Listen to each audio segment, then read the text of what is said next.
pemain, pelatih,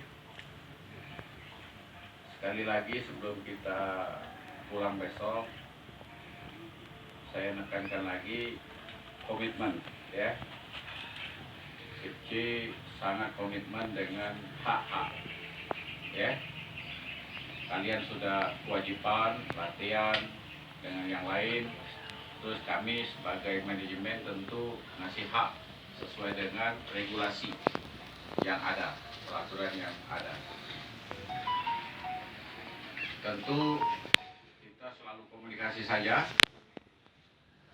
Kalau besok kalian sampai di tempat tujuan, tahu-tahu PSSI mengumumkan bahwa kita main, kita pulang lagi, ya.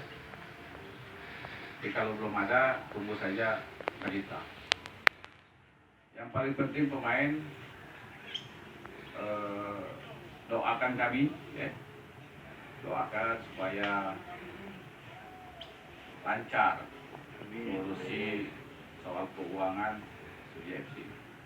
Cuman enaknya itu bayangannya sudah ada, jadi tidak terlalu khawatir. Kalau tidak juga sudah sepakat kami tadi malam, saya minjem BPKB mobil Ramdhani.